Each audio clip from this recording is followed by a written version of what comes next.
नमस्कार, मैं हूं दीपाली राणा। आप देख रहे हैं मिड कैप मंत्रा। शुरुआत करेंगे इस वक्त की हेडलाइंस के साथ।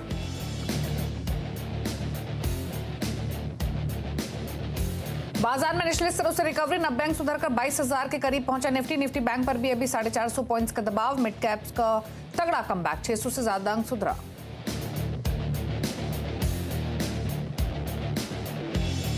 सरकारी कंपनियों में मुनाफा वसूली। निफ्टी पीएसयू बैंक इंडेक्स के भी 11 स्टॉक्स में कमजोरी। IOB, bank of India, central bank, UCO bank 2% तक लुढ़के के। आरईसी पीएफसी में भी दबाव।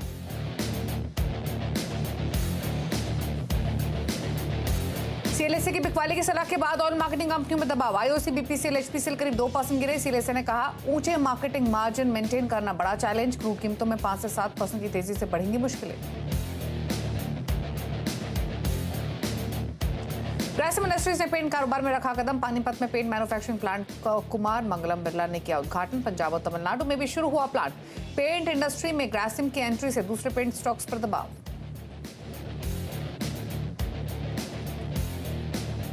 अच्छे नतीजे और मैनेजमेंट कमेंट्री के बाद एबीबी पर बुलिश हुए ब्रोकरेजेस। जेफरीज ने दिए 6100 के ऊपर के लक्ष्य। शेयर 8% ऊपर, 2 दिनों में 17% चला है स्टॉक।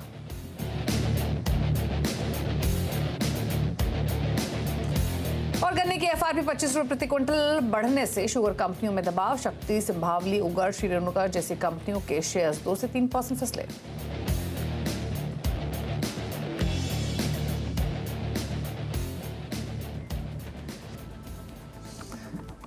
आप देख रहे हैं मिड कैप मंत्रा और मार्केट का मूड आज कोई खास दिखाई नहीं दे रहा है। हालांकि थोड़ी बहुत बाइंग ब्रॉडर मार्केट में जरूर देखने को मिल रही है। इंटरनेशनल क्यूज ठीक थे, लेकिन उसके बावजूद भी जहां खुले वहां पर सस्टेन नहीं कर पाए और अब निफ्टी 21,950 के इर्द गिर्द घूमता हुआ दिखाई दे रहा है। दबाव बैंक निफ्टी में दिखाई दे रहा है। ऑलमोस्ट 450-500 अंक की कमजोरी निफ्टी बैंक में देखने को मिल रही है। Mid caps comparatively better placed है। पिछले 2 दिनों में मिड कैप्स बिल्कुल पार्टिसिपेट नहीं कर रहे थे बाजार के साथ। आज मिड कैप्स ने कमबैक किया है। 0.25% ऊपर मिड कैप इंडेक्स ट्रेड करते हुए आपको दिखाई दे रहा है और कोशिश कर रहा है उन्हीं लेवल्स के आसपास टिकने की। आज इनफैक्ट पीएसयू स्टॉक्स हुए, पीएसयू बैंक स्टॉक्स हुए, फाइनेंशियल सर्विसेज शेयर्स हुए, यहाँ पर ज्यादा दबाव देखने को मिल रहा है। सेक्टर्स दिखाएंगे आपके सामने, लेकिन पहले लेकर आते हैं आपके सामने मार्केट की ब्रेथ। और मार्केट की ब्रेथ में बढ़ने गिरने वाले स्टॉक्स की संख्या दिखाते हैं। 1310 स्टॉक्स है जो कि गिरावट के साथ ट्रेड कर रहे हैं। 1304 स्टॉक्स, माफ कीजिए, 929 स्टॉक्स हैं जो कि बढ़कर कारोबार कर रहे हैं। तो गिरने वाले स्टॉक्स की संख्या कंपैरेटिवली ज्यादा दिखाई दे रही है आज के सेशन में। अब एक बार देखते हैं कि विदेशी मार्केट से क्या क्यूज मिल रहे हैं। तो यूरोपियन मार्केट्स पे पहले नजर डाल लेते हैं, क्योंकि वहां ओपनिंग पर नजरें बनी हुई हैं। एक्सपेक्टेशंस ये हैं कि ओपनिंग बेहतर होती हुई दिखाई दे सकती है। फिलहाल मार्केट्स जो हैं वो खुले नहीं हैं, लेकिन यूरोजोन का डेटा भी आएगा, उस पर भी इन्वेस्टर्स का फोकस रहेगा। हालांकि एशियन मार्केट्स अभी तेजी के साथ कर रहे हैं कारोबार। जापान का निक्केई तो अपने ऑल टाइम हाईज पर कारोबार कर रहा है। इसके अलावा कॉस्पी, हैंगसेंग, शंघाई में भी तेजी के साथ ही ट्रेडिंग होते हुए दिखाई दे रही है। अमेरिका के फ्यूचर्स देखें तो पॉजिटिव है। डाउ फ्यूचर्स 84 अंकों पर है और नेस्डैक का फ्यूचर्स 278 अंकों पर ट्रेड कर रहा है। इनफैक्ट नेस्डैक के फ्यूचर में तो 1.5% की तेजी देखने को मिल रही है। तो यहाँ से तो काफी अच्छे संकेत फिलहाल दिखाई दे रहे हैं। लेकिन अब तक हुआ क्या है मार्केट में और किन किन पॉकेट्स पर फोकस आज देखने को मिल रहा है तेजी मंदी के हिसाब से, वो एक एक करके आपके सामने लेकर आते हैं। शुरुआत करते हैं बाजार की बड़ी बातों के साथ। तो बाजार में जहां खुले वहां से फिसले, उसके बाद दिन के निचले स्तर टच करने के बाद थोड़ी रिकवरी देखने को मिल रही है। लेकिन निफ्टी फिलहाल 21,950 के इर्द गिर्द है। बैंक निफ्टी 500 अंक लुढ़का हुआ है, लेकिन मिड कैप्स में 1/4% की बढ़त देखने को मिल रही है आज के सेशन में। लोअर लेवल से अगर आप कंपेयर करेंगे तो मिड कैप का इंडेक्स 650 अंक सुधरा है दिन के लोअर लेवल से। इसके अलावा अगर कुछ सेलेक्ट पॉकेट्स की बात करें आज के सेशन में, तो बैंकिंग स्टॉक्स, फाइनेंशियल स्टॉक्स, साथ ही शुगर स्टॉक्स में बिकवाली देखने को मिली है। यहाँ पर थोड़ा सा दबाव देखने को मिल रहा है। पीएसयू बैंक इंडेक्स तो 1% नीचे कारोबार कर रहा है। साथ ही कुछ और पॉकेट्स देखेंगे तो जहां पर बाइंग देखने को मिल रही है, तो मेटल्स में आज मूड पॉजिटिव है। मेटल्स में खरीदारी देखने को मिल रही है। आईटी में खरीदारी है।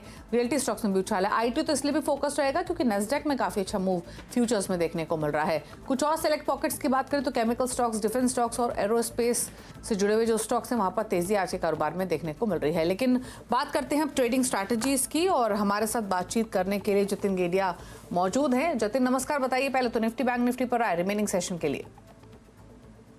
गुड आफ्टरनून दीपाली जी। तो हमारा जो शेरखान रिसर्च टीम का व्यू है कि कल के ट्रेडिंग सेशन में जब भी लास्ट आवर में एक फॉल हुआ था, उसका आज हमें एक फॉलो थ्रू सेलिंग प्रेशर देखने मिला है, लेकिन कहीं ना कहीं ये जो फॉल के कारण निफ्टी अपने क्रूशियल सपोर्ट लेवल पे आ गया है। 21,890 एक फिबोनाची रिट्रेसमेंट लेवल है, और साथ ही 21,820 पे 20 डे मूविंग एवरेज है। तो कहीं ना कहीं एक सपोर्ट पे आके मार्केट जो फॉल है वो रुक गया है। तो हमको लगता है कि ये जो डिप है या तो करेक्शन आया है, वो एक बाइंग अपॉर्चुनिटी के तौर पे हमें देखना चाहिए। हमें लगता है कि आज एक्सपायरी 22,050 के रेंज में आ सकता है। इसके लिए during the second half of the trading session and हम एक पुल बैक एक्सपेक्ट कर रहे हैं, तो करंट लेवल्स पर से लॉन्ग जाने की सलाह रहेगी। हमारा जो स्टॉप लॉस होगा वो 21,800 के नीचे होगा, और हमारा जो टारगेट होगा वो 22,000 से लेकर 22,050 का रहेगा। जहाँ की बैंक निफ्टी की बात है, बैंक निफ्टी में हमें ज़्यादा एक वीकनेस देखने मिल रही है। हमें लगता है कि कहीं न कहीं जब तक 46,300 के लेवल्स नीचे में ब्रेच नहीं होते, हमें लगता है कि एक पुल बैक की गुंजाइश बनती है। तो जो 47,000 के आसपास तक आ सकता है over a period of 2 to 3 trading sessions. इसके लिए बैंक निफ्टी में भी लॉन्ग जाने की सलाह रहेगी। 46,300 के स्टॉप लॉस से टारगेट 47,000। ओके, चलिए तो ये रही सलाह आपके लिए दोनों ही इंडाइसेस पर। कुछ ट्रेड्स निकाले क्या जतिन आपने? देखिए, ट्रेड्स की अगर जो मैं बात करूँ तो 2 ट्रेड्स लॉन्ग साइड की तरफ सजेस्ट करना चाहूँगा। जो पहला ट्रेड होगा वो चंबल फर्टिलाइज़र का होगा। तो चंबल फर्टिलाइज़र पिछले 3 ट्रेडिंग सेशन से एक रेंज बाउंड तरीके से ट्रेड कर रहा है। हमको लगता है कि ये शार्प रन अप के बाद थोड़ा कंसोलिडेशन जो है वो ऊपर की तरफ ब्रेक होगा। इसके लिए चंबल फर्टिलाइज़र में 362 के स्टॉप लॉस से लॉन्ग जाने की सलाह रहेगी। टारगेट हमारे 382 और 385 के रहेंगे। जो सेकंड स्टॉक है वो एस्कॉर्ट्स पे होगा। तो एस्कॉर्ट्स पे भी लॉन्ग जाने की सलाह रहेगी। एस्कॉर्ट्स में हमने देखा है कि 5 दिनों का एक कंसोलिडेशन हो चुका है। एक बेयरिश सॉरी बुलिश फ्लैग का पैटर्न बन चुका है। हमें एंटिसिपेट कर रहे हैं कि ये ऊपर की तरफ एक ब्रेकआउट देगा। तो इसके लिए एस्कॉर्ट्स में एक बाय करने की सलाह रहेगी। टारगेट हमारे 2980 और 3050 पे रहेंगे, और इसमें मैं स्टॉप लॉस 2870 का सजेस्ट करूँगा। ओके, चलिए तो ये राय रही आपके लिए। 2 ट्रेड्स रिकमेंड किए गए हैं। चंबल फर्टिलाइजर्स 382 385 के लक्ष्य के लिए खरीद के चले, 362 का स्टॉप लॉस रखें। दूसरी तरफ एस्कॉर्ट्स को बॉटम में एक ट्रेड लेने की सलाह दी गई है खरीदारी की तरफ 2980 के लक्ष्य के लिए। 2870 का स्टॉप लॉस आप मेंटेन कर सकते हैं। लेकिन चलिए मिड कैप्स का हाल लेकर आते हैं। इंडेक्स आपने देखा 1.4% के आसपास की बढ़त दिखा रहा है और ऊपरी स्तरों के आसपास होल्ड करने की कोशिश करते हुए, लेकिन पॉकेट्स दिखाते हैं। शुरुआत करेंगे एनबीएफसीज के साथ। सेलेक्ट एनबीएफसीज में बाइंग है। एमएस फाइनेंशियल 4.5% ऊपर, होम फर्स्ट फाइनेंस 2% ऊपर है, मनापुरम फाइनेंस में 2% की तेजी है, और टाटा इन्वेस्ट भी 6.5% की तेजी के साथ कर रहा है ट्रेड। मेटल्स में एनएमडीसी 2% ऊपर, हिंदुस्तान कॉपर 4.5% ऊपर है, 1% ऊपर जीएसपीएल कारोबार कर रहा है। साथ ही आईटी में देखेंगे तो साइंट में अब मूव एक्सटेंड हुआ है, 4.5% ऊपर, डेज हाई पर कारोबार कर रहा है ये स्टॉक भी। बिरला सॉफ्ट 1.5% ऊपर है, न्यूक्लियर सॉफ्टवेयर में 1.5% का मूव, 2% ऊपर है सोनाटा सॉफ्टवेयर का शेयर। साथ ही कैपिटल गुड्स में एबीबी, थर्मैक्स, भेल, सीमेंस में तेजी है। एबीबी तो आज 8% ऊपर है, कल 10% चला था। थर्मैक्स भी 5% ऊपर कर रहा है ट्रेड। रियल्टी में ओबरा रियल्टी 3.5% ऊपर, प्रेस्टीज में 2% का मूव, गोदरेज प्रॉपर्टीज भी 1% की तेजी के साथ कारोबार करते हुए दिखाई दे रहा है। डिफेंस एरोस्पेस में मिश्र धातु निगम 11% ऊपर है, डेटा पैटर्न्स 4.5% ऊपर है, पास डिफेंस में 2% का मूव। इनफैक्ट एक एमटार टेक का स्टॉक है वो भी काफी तेजी दिखा रहा है। केमिकल्स में थ्रूमलाई केमिकल 6% ऊपर, जुबिल इंडस्ट्रीज 5% ऊपर, खितान केमिकल्स में 13% का मूव, रेन इंडस्ट्रीज भी 3% की तेजी के साथ कर रहा है ट्रेड। तो ये वो सिलेक्ट पॉकेट्स है जहां पर तेजी है। अब गिरने वाले पॉकेट्स दिखाते हैं। पीएसयू बैंक्स में प्रेशर है। बैंक ऑफ इंडिया 2.5% नीचे, 2% नीचे इंडियन बैंक, पीएनबी भी 1% नीचे है, बैंक ऑफ बड़ौदा में भी 1% की कमजोरी देखने को मिल रही है। साथ ही शुगर स्टॉक्स में बजाय हिंदुस्तान 3.5% लुढ़का हुआ है। गन्ने की एफआरपी की खबर आने के बाद उत्तम शुगर 3% नीचे, 2% नीचे उगर शुगर, रेणुका शुगर में भी 2.5% की कमजोरी फिलहाल देखने को मिल रही है। कुछ और स्टॉक्स मिड कैप्स में जो कमजोरी में है उसमें डिलीवरी 2% नीचे, एसजेवीएन 1.5% नीचे, और आईआरएफसी में भी 1.5% की गिरावट फिलहाल देखने को मिल रही है। तो ये रहा फिलहाल कुछ सेलेक्ट पॉकेट्स। लेकिन आगे बढ़ेंगे और कुछ खबरों की ओर रुख कर लेते हैं। सरकार ने पंजाब के किसानों के हित में कदम उठाने शुरू कर दिए हैं, और रविवार को सरकार ने 5 फसलों के लिए बेहतर विकल्प का प्रस्ताव दिया था। हालांकि किसानों ने इसे ठुकरा दिया। और भी की क्या हालात है, क्या डिटेल्स हैं, सीधे समझते हैं लक्ष्मण रॉय से। लक्ष्मण बताइए।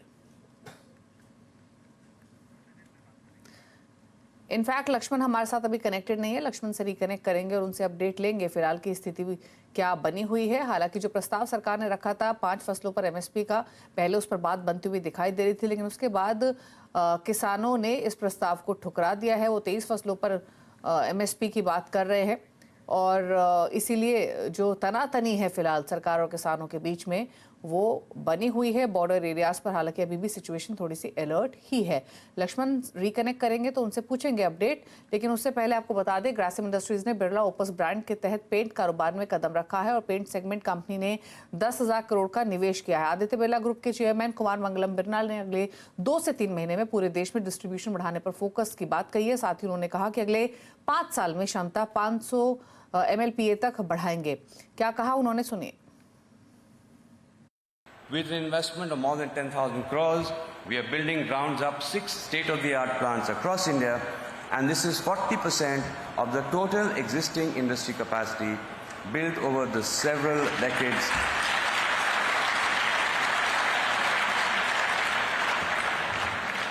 At 1,332 million liters per annum, our capacity in the very first year of operation will be greater than the combined current capacity of the second, third and fourth largest players in the industry.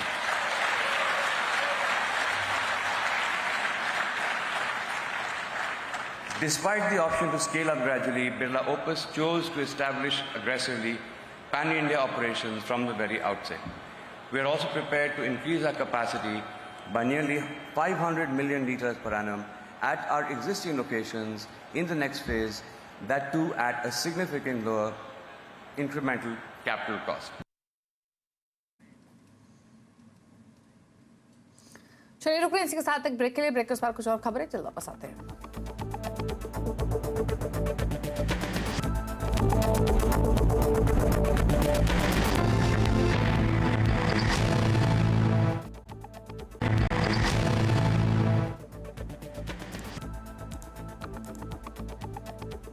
आप देख रहे हैं mid cap मंथन, जतिन गेडिया हमारे साथ बने हुए हैं। अब बात करते हैं कुछ स्टॉक्स की और उन पर ले लेते हैं राय। इनफैक्ट आज जो एरोस्पेस से जुड़े हुए स्टॉक्स हैं वहां पर तेजी देखने को मिल रही है। उसमें मिश्र धातु निगम है, एमटार टेक है, पारस डिफेंस, डेटा पैटर्न जैसे स्टॉक्स में तेजी देखने को मिल रही है। लेकिन लेकर आते हैं आपके सामने विधानी का स्टॉक जो कि अब 10% ऊपर आ चुका है। वहीं अगर आप एमटार टेक का स्टॉक देखेंगे तो ये भी 6% ऊपर है। लेकिन विधानी जतिन एक बार देखिए स्टॉक बुक को और बताइए मिश्र धातु निगम पर क्या राय रहेगी आपकी? देखिए मितानी की अगर जो मैं डेली चार्ट्स देखूं तो ट्रेंड तो फिलहाल एक पुल बैक का पॉसिबिलिटी बन रहा है। रिसेंटली हमने देखा एक करेक्शन आया था 550 से लेके 400, तो ये जो फॉल हुआ है उसका हम रिट्रेसमेंट एक्सपेक्ट कर रहे हैं अप टिल 478 से लेके 490 तक के लेवल्स हमें एक पुल बैक देखने मिल सकता है। इसके लिए आज का जो बुलिश कैंडल है मेरे को लगता है कि वो अगले 2-3 दिनों तक ये जो पॉजिटिव मोमेंटम है वो कंटिन्यू रह सकता है। इसके लिए करंट लेवल्स पे किसको अगर जो बाय करने की इच्छा है तो 425 का एक स्टॉप लॉस के साथ बाय कर सकते हैं। टारगेट हमारे रहेंगे 480 से लेकर 490 तक। ओके अच्छा, एक और स्टॉक लेकर आते हैं जिस पर हमने 12 बजे के शो में चर्चा भी की थी, वो है साइंट। तब ये स्टॉक 3% ऊपर था और अब 4.5% का मूव देखने को मिल रहा है। तो वहां पर भी प्रशांत सावंत ने खरीदारी की सलाह दी थी और वहां से बाइंग अब और एक्सटेंड होते हुए दिखाई दे रही है। एक बार रिव्यू कर लेते हैं स्टॉक को और फिलहाल अब दिन के ऊपरी स्तरों पर ट्रेड कर रहा है 2045 के लेवल्स पर। क्या राय रहेगी जतिन साइंट पर मौजूदा लेवल से? डेफिनेटली आज का जो अपमूव है वो डेफिनेटली एक बहुत ही शार्प फॉल के बाद अराउंड 2250 से लेके 1950 के लेवल तक का एक फॉल हुआ था। वहां से हम देख रहे हैं कि एक शार्प रिकवरी आज के ट्रेडिंग सेशन में दिख रही है, तो जो आगे जाके कंटिन्यू रह सकती है। ऊपर में मेरे को लगता है 2120 से लेके 2150 ये जोन तक एक पुल बैक आ सकता है।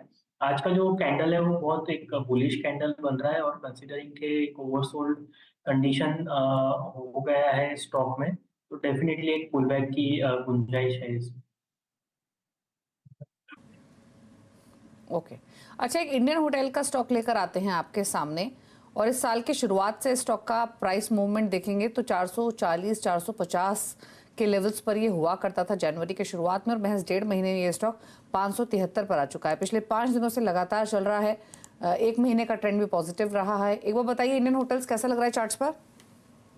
डेफिनेटली इसमें जो ट्रेंड की कोई गुंजाइश नहीं है, अप ट्रेंड में है। एक पॉजिटिव मोमेंटम हमें देखने मिल रहा है। ऊपर में मेरे को लगता है कि जो साइकोलॉजिकल लेवल रहेगा अराउंड 600 के आसपास, 600 के आसपास तक ये जा सकता है।